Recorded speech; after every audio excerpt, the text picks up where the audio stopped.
Hello everyone and welcome back to Stay Tonight. In the last two videos of the season 2 of ReactJS series, I have talked about how you can use AppWrite for authentication service setup in ReactJS, and I've also talked about how you can create private and protected routes or components in your ReactJS application. And for this video, I've brought in a very interesting topic for you guys, which is a design pattern which you can use to design scalable and flexible ReactJS applications. And that design pattern is render prop pattern, which is a very popular pattern when it comes to using it in ReactJS applications. So in this video, I will not only introduce you to this pattern, but I will also give you some examples wherein you can use this design pattern in your ReactJS project. So we'll start with a very basic example to understand the render prop pattern. Then we will level up to a slightly complex example, and then we'll further level up to a slightly more complex example. So without wasting any more time, let's get started. So in order to understand the render prop pattern, let's start by the basic definition, what it is. So as you can see over here, this is an app component that I have. Let's say I have another component which is I can call it as FormHandler component. Okay, so this is a component that I have. Maybe I have defined it over here and I want to use this over here in my main app component. How I can do that? I can simply write this FormHandler and I can call this in my JSX, right? And along with this, I can pass in further properties also. We all know that we can pass in properties to components when we call them in the JSX code. Now, up until now, what you must have had done is provide some values over here. It can be a Boolean value, an object, an array, anything that you want to pass into any component that you want to render in your JSX, right? Now, in case of the render prop pattern, what you can do is you can send a function implementation as a property to this form handler, and that is generally as a standard the property in which you set this function or send this function to the component is the render property. That's why it is called render prop pattern.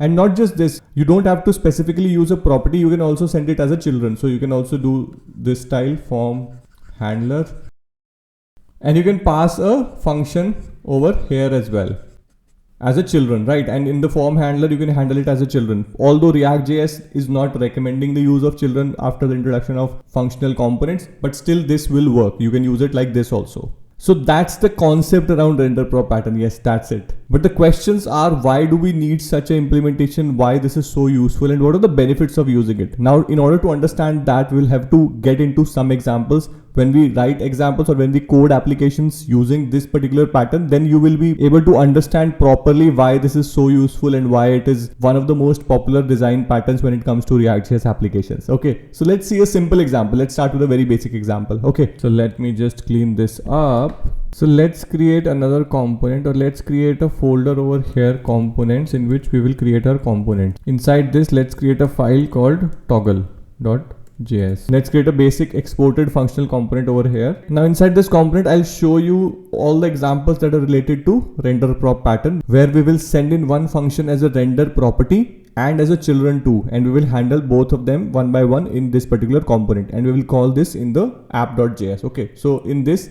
let's start with the basic render prop style. Okay, so what I will do is I will expect a render property. Obviously, this is how you expect a property.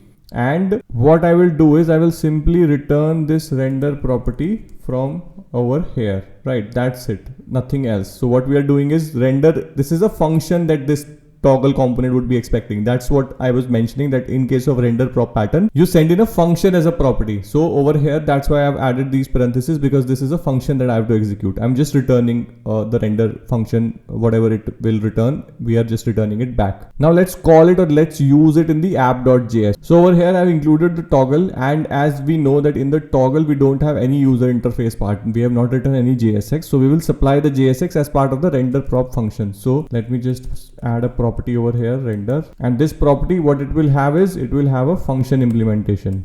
Let me just bring it over here so that you are able to understand. Let me just format it so that you are properly able to understand what we are doing. So this is the render property inside the toggle component, to which we are supplying in a function. This is the arrow function style. What you can do over here is let's just return a simple division. I am toggle. Okay, so you can provide in any message that you want. Let's just quickly run this application. Okay, so we got the error toggle is not defined because we have not imported over here. I don't know why it didn't got imported automatically. Let's just do that. And you can see I am toggle over here. So now what we're doing, so this is the basic implementation of render prop pattern we have done already. What we're doing is we have a component in which we don't have any JSX for the UI part, that is coming in from a function that we can supply in. So it's more like, injection of the user interface or making the component scalable, that okay, this render method will be supplied in from the outside world, and you can supply in whatever you want using this render function, and that is the user interface that you will get. So that makes your toggle component very extensible. Obviously in the render you can provide in anything, or if you want to provide different user interfaces in the different calls of toggle component, you can also do that. So let's say I've called toggle once over here, then I want to call toggle again and I want to show some different message or have a different user interface for this. I can very easily do that with this pattern, right? So that's why this is more useful, and this is just a very basic example. We will see more examples for this particular pattern and you will understand that how useful it can be, right? So over here, right now I'm just providing in one property. Let's say toggle takes in another property, which is a flag, and in which you take a value true or false. So that's what the true use case of using a toggle, right? So either on or off, etc. So over here I will expect one more property, which is flag. Again, one more simple trick over here. Now I don't want to use this flag over here directly. I don't want to have the condition over here that, if flag then render, otherwise don't. No, I want to use this flag in the user interface or the render function that is supplied to this toggle component, so that flag on or off is also used whenever you want to use in a different implementations. If you want to show some user interface for toggle and for another toggle implementation you want to show different user interface, you can also do that, right? So this render will expect let's say a parameter, let's say is on, and we will use that in the returning JSX over here. So what I can do is I can have is on. If yes, then I have the div that we had, toggle is on. Otherwise, so we don't need this, we don't need this, it can directly work. So as you can see now, what we are doing is we are using the flag that is sort of, getting in as a property of toggle. So when toggle is called, a flag is provided. Now obviously this flag can come in from anywhere. Also in this case we are providing it a property. It can also be that okay, this toggle has a state inside of it which it is using to, let's say there is a checkbox based on which either it is on or either it is false. Then that state property also you can supply to this render method, and you can supply in some value, and that value can be used to represent the user interface, right? So now this render function is taking in one parameter. So obviously when you call it from here, you have to supply in that value, and that is the flag that we supply in. So, and you will see over here that the user interface says toggle is on. If I have to supply the value as false, it will say toggle is off. So what is happening is you have a toggle component, there is a flag that decides whether the toggle is on or off, and along with that there is a render function that is provided, which is sort of bringing in the user interface. This flag is supplied to this toggle calls this render function and says that okay, take this flag and use it however you want to use it. And over here, as you can see, this render is using it like this. Now in this case, this flag is coming from outside as a prop. It can be a scenario where this toggle has a state where this flag is stored, like I just mentioned, and it can have an input checkbox which is affecting this flag. Let's say on change of this input, it is setting it on or off, and that flag value also you can supply into this render, where the render can use it to show whether the toggle is off or toggle is on. So in a way, you have destructured the overall implementation of the toggle. Yes, you could have done everything in the toggle as well, but how this implementation is better, that I can supply in whatever implementation I want through the render function to this toggle, and the toggle component will use that, and that is what I get on my user interface. So this toggle component becomes reusable for me, right? Now let's quickly see another example. So this was a very basic example. I hope you are able to understand what I'm trying to say. So now let's modify this implementation slightly, where rather than having a render prop, we will use this function as a children. Yes, we can do that as well. Although like I said, it is not recommended by React after functional components, but you can still do that. So you should know that implementation as well. So if I have to do that, what I will do is I will pick this function out, and we'll have a single flag property in the toggle, and as a children, I will supply in a function. Okay, so over here as a children, I'm supplying in this rendering function, which I can use this inside my toggle. I can say, okay, children will be received, and just call that children. Everything is still the same. If I provide true from over here, toggle is on, right? So it's the same thing, but the implementation is slightly different, and it's entirely upon you which implementation you want. Yes, based on the latest conventions by ReactJS, it is not recommended that you use this child style. You can always go with the prop style, but if you see such a thing, you should not get confused. This is also a valid implementation. So to revise, in render prop pattern, what we are doing is we are sending a function as a property or a children to a component, and that function can be used as the user interface or a part of the user interface. Right now it's handling the entire user interface, but it can be a part of the user interface as well. So for example, you have, let's say, let me just copy this. Let's say you have a heading over here. This is toggle, and then you call this function, right? That's also fine. So in this case, the function that we are sending in as a children or a render property, it is acting as a part of the user interface. Okay, now let's quickly take another example. So what I will do is, let's create a form handler. Okay, so let's just close this up and let's just remove this completely. So what I will do now is I will create a form handler component which you can use to handle any form. So this form handler, what we will have is, we will have a state for form data, let's say a state for error, some methods like handle change for fields and handle submit. So this is the basic requirements. Whenever you create a form, you create these things, right? Handle change will do runtime validations on the input field. Handle submit will be triggered when the form is submitted, and you can do whatever you want to do on submission of the form.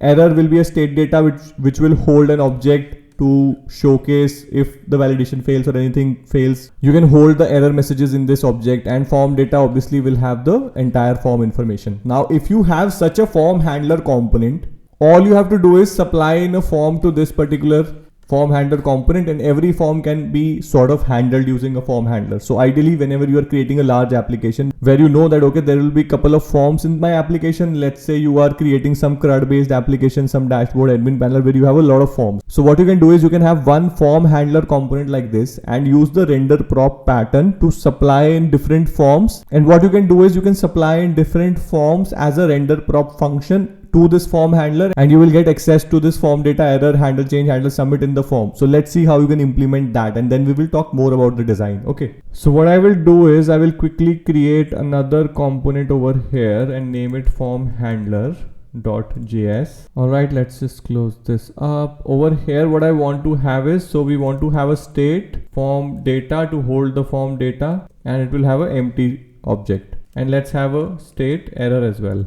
Now I will just give you a basic idea of what all this implementation can do, and I will also share how you can use it in your application, right? So we will see some basic example, and I will just guide you how you can have such a setup for your form handling applications. Okay, so we will have one form. So we will have two methods, handle change and handle submit. Based on your requirements, you can have more as well. Obviously it will take event as an argument, and then let's have a handle submit method as well.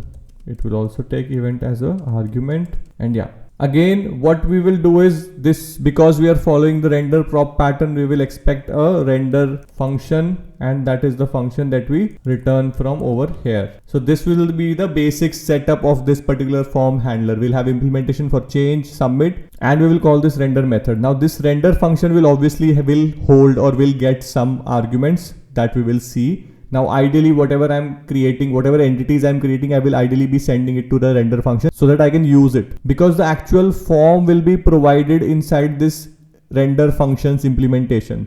So that form will or should have access to this submit, change, error and form data, so that I can have implementations of, okay, on submit use this particular method, on change use these particular method. If there is an error, show them, right? So I have to provide, or I have to make these things reach my form which I will be creating. So we will be using them as a parameters for this render function. So let's do that as well. Okay, so let's just send form data error, or let's send them as a object.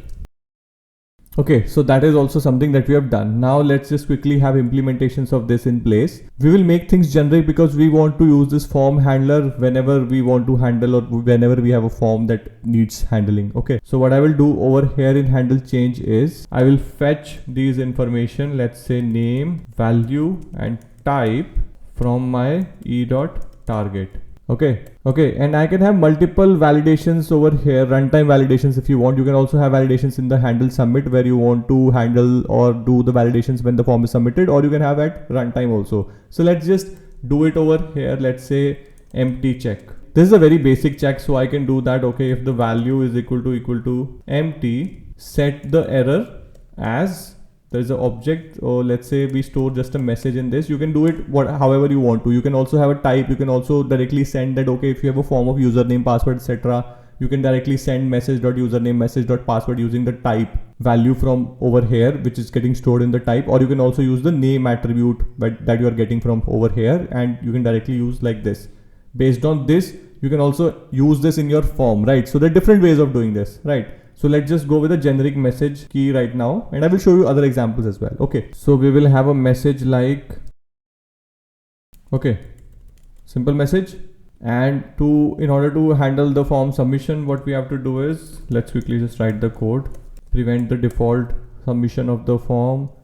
Then I like to do it like this. If you want to understand what I am doing, I have created a separate video where I have explained all these things, so you can watch that video and you will be able to understand everything. So this is the easiest way to sort of handle forms. And in this form data, you will have your entire form. So let's just console.log to see, and then we will store it in the form data. Okay. So I think the form handler implementation is almost ready. So let's see how you can call this, or how you can use this particular component. That's the more important part of the video, and how you will send the form implementation in the render function. So let's just call this in the app.js component. In the render, what I will do is I will supply in this. It will return back a form, and what it will take over here is it will take all these values that we are sending in from over here. Okay, so this form on submit, we will call handle submit. That's how we will be using it, right? So now, as you can see, what we have done is we have created a form handler component which has all the implementation of how you want to handle the form. And whenever you want to use this form handler, all you have to do is in the render property, you have to supply in the method or the function which is actually creating the form for you. And this render function will get access to handle submit, handle change, error, or form data, or whatever complex implementation you want to have in the form handler. You can easily have, supply it to the render function, and you can use it over and over again. Now that's the beauty of render prop pattern, right? Over here, what I will do is I'll just simply create input type is equal to, let's say, text, name is equal to user name. Value we don't have to worry about, or you are even getting form data. So if you want to have a form wherein you want to supply in the values based on change, for example, in handle change, we are not updating the form data. We want to do that in handle submit, but in handle change also you can keep on updating the form data so that you again show the values over here. So again, that depends on the implementation that you want to do, but for this particular example, let's just keep that separate. Even if you want, you can remove this form data for this particular example, but it's just to show you how in various different ways you can use this particular setup. Okay, so let's have a placeholder, enter username, another field for password, and a button for submission. Now on change of these input fields, we will call the handle change method to handle the values that we will be getting in these input fields as the user will be typing in the values, right? So what I can do is on change, all I have to do is handle change, and the same thing will go in for the password as well. Alright, so basic, I think this is what we are supposed to do over here. We have a render function supplying in a form using the available handlers, functions, and properties states aside the form handler. Let's see. Okay, so we have got a cute little form. Let's try to use this. Okay, so this is working for us. Handle submit is working perfectly fine. We are getting the hold of the form object, just like, you know, we console logged over here.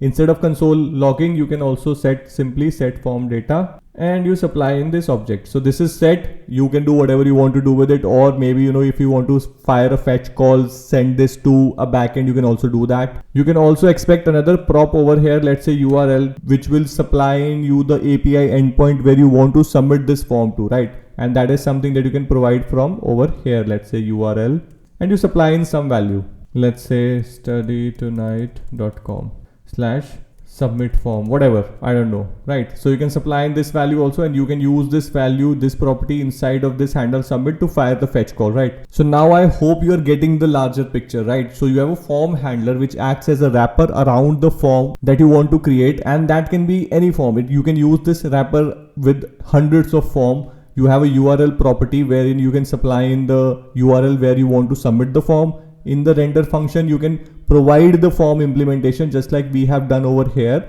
This render function will get access to the handle submit, handle change, error and form data. So we have not used the error message over here. So let's just simply print the message over here. Let's say like error.message. If it exists, what we will do is we will simply show this. You're seeing over here password field is required. So let me just add a div. You can add whatever styling you want to add to this, and a basic implementation of the form handler is ready. If I remove this, username field is required. Right. Now, like I said, you don't have to explicitly have a message over here, a generic message. You can also use the name of the field or the type of the field. Based on that also you can have specific keys in this error message so that you can show these messages along with these input field as well. Right. So for here, over here, you have username as the name. So right, you can use name field over here and maybe have, let's say, dot username. If it's available, then you show the username message. So it will be a username specific message. So there are so many ways in which you can implement and use this style for having a form handler in your React application to handle several forms. So that's another very important and very interesting use case of render prop pattern, right? Over here again, we are using the render property. You can also send in as a children. We just saw that implementation in the previous example also. You can use that in this particular example also. Now with this example, you will be better able to understand what are the benefits of render prop pattern, right? Benefits like, you can write code in a cleaner, flexible and more structured way where, for example, in this case, we have a separate form handler which can handle n number of forms for us. We are making code that is more reusable. In a way, we are also, doing composition over here. We have this form handler component in which we are providing some other value, some other, function implementation inside of it. So we are in a way, following the function composition as well with this particular implementation. Also, another very important thing that render prop pattern brings into your React application is sort of, separation of concerns. So this form handler is sort of the main component which will handle the functioning or the implementation or the logic that is required to sort of, manage a form, and the main user interface for the form is coming in as a property as part of the render function. Now, because this enables you to develop application in more functional way, so this is easier to test as well. And I think all these are more than enough benefits to start using this. And I think I personally like this. For example, if you want to create extensible code, if you want to write smart code, then this is the pattern that you must know and must use in your React projects. Now let's quickly see one more example and then we will wind up this video. Okay, and this is a very interesting example. So what we will be doing is we will be creating more components. So we will create a basic currency converter and we will have one main component that will be providing us the form for intaking of the currency from the user, and that component will manage the state, let's say amount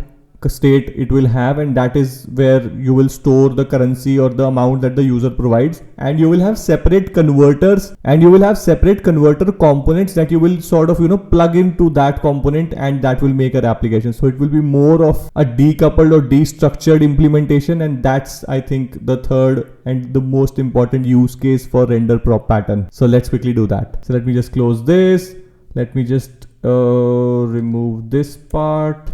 Again, our app.js is blank. Let me get to the components over here. Let me just create cc amount. So it will be like currency converter amount, or let's say cc app.js. So this is the main interface for entering or for using the currency converter application. It will have further components which will act as the converters for different currency conversions. Okay. So in this particular component, what I will have is I will have a state for amount. Okay, and I will have a simple form. Here I want to have an input field, input type, let's say number, and on change I'll do something, modify this amount. Let's have a placeholder for this, enter amount, and that's it. So simple input field we will have, and the on change of this particular value we will handle. We'll quickly create an amount change handler. We can also do it over here itself, but let's just use it over here so that you guys don't get confused. The beginners generally get confused when you see the implementation of onChange event handler over here itself, but that's not an issue. So let's just do over here itself. Set amount, all you have to do is e.target.value. That's it, and it is done. Like very simple code. You can also do it over here. You can even do it like this, just a single line of code. Okay, and over here what I will do is on change, I'll have this amount change sent to this, and that's it. Now if you have to create a currency converter, what you can do is you can simply have your implementation below this particular input field as well. For example, let's say I'm creating a currency converter from INR to USD to pound to Australian dollar, etc. So I can simply have those multiplication factors over here, and I can show directly the values that, okay, in case of let's say USD, so this will be INR, USD will be this amount. I'll have to check the conversion. INR to USD, it's 0.012, so I can simply do it like this, right? Makes sense. Similarly, I can have converter for, let's say, pound as well, 0.0095. So one way is this, you can do it directly like this. But in this case, for example, let's say initially you are creating this currency converter application and you have requirement for conversions between INR and USD and pound. But later on you want to add more currencies. So every time you do that, you will have to change your main CC app component. Now I don't want to do that. I want that, okay, the CC app component is created once. Unless and until there is a change in the feature that I want to provide in this particular application, I don't want to make any code changes in this. Yes, I want to make a design where these converters can be plugged in. Okay, you want X conversions, you can plug in a new component into this particular existing application component. So that is the design that I want to have, right? So what I'm saying is I want to have this CC app as a central component, and other USD converter, let's say Australian dollar converter, Singapore dollar converter, euro converter, let's say pound converter, etc. converters injected sort of in this particular CC app and can be used. So in future, if you want to scale to more converters, you can simply create converters and send it to this CC app and they will be used. That's the kind of design I want to implement, and that's a very useful style of writing code in React.js application or in any application in general. So how can we do that? So let's just remove this, or let's just comment this out, because we will need these conversion factors. Okay, so what I will do is I will have, now I have a state also over here. Ideally, if you have to call this CC app into app.js, for example, like this, and you want to have more converters for, let's say, US dollars and pound, etc. Now what is happening is this amount state has to be supplied to those components as well. Now either I will have to lift this state up from this CC app to app.js so that I can supply into the CC app and then to the other children components as well, or we can use the render prop function. So let's see how we can do this implementation using the render prop function. So what I will do is I'll quickly create some converters. Let's just create a new folder, converters, and inside of this converters I'll have usd.js. It will expect a value for the amount and it will return amount into, or let's just pick this from over here, it will return this, right? Done. Then let's have another converter. Let's say it is pound.js, and from this again it will also expect amount value and it will return this. And let's just remove this from over here completely. Okay, done. Why are we getting this error? What is the error over here? I am returning something. What is the issue? Okay, sorry. Yeah, so now it is fine. And we are getting this INR over here. Yeah, it is working perfectly fine. Now we have two components additional to this main CC currency converter application, which is USD and pound, which are handling the conversions to respective currencies. Now how we will use this in the app.js following the render prop pattern. So I will have a render function. So in the CC app, I'm having a render property inside of which I have a function. This function will expect a value amount, a parameter amount, which we will supply to this from the CC app, because CC app is managing the state. So now we don't have to lift the state up to app.js. CC app can deliver the state to the render function, which will in return deliver it to the USD or pound. So from here, what I will do is I will return USD component with the amount value coming in from the amount parameter. Woohoo, and looks great. And now I will have another pound component. Same amount will be supplied in by the render prop function, and we are good to go. What is the issue that we are getting from over here? What happened? Oh, okay. Single root That is what is happening. Now it should be fine, and this is done. The plug and play starts. So now in the main app.js, I'm calling in the CC app, supplying it a render prop function. The function is taking an argument amount, which is a state that is handled by CC app, and it will supply this as an argument to this render. Internally, this render function will supply these values to USD and pound. So the design is so much more decoupled, right? I have a CC app which is handling the form that I have like this. If I refresh it, I'm not seeing anything, but if I'm assuming if I provide some values, okay, it is not working. Why it is not working? What happened? All right, so the application is not yet complete. Sorry guys. So the app.js, we are getting this render. We have to call this render as well. So over here, we have to expect the render function. And in the next line, what I will do is I'll create a div. Inside this div, I will call my render function and I will supply it the amount state value. And yes, now it is working perfectly fine for us. So 1000 rupees sort of gets us 12 USD and 9.5 pounds, right? So what we have done over here is we have destructured the entire application, sort of, separated the concern. Like we mentioned, that separation of concern can also be implemented using render prop pattern. The converters are this CC app. You don't have to change the CC app component code now. All you have to do is, if you want to add more converters, you have to add converters over here.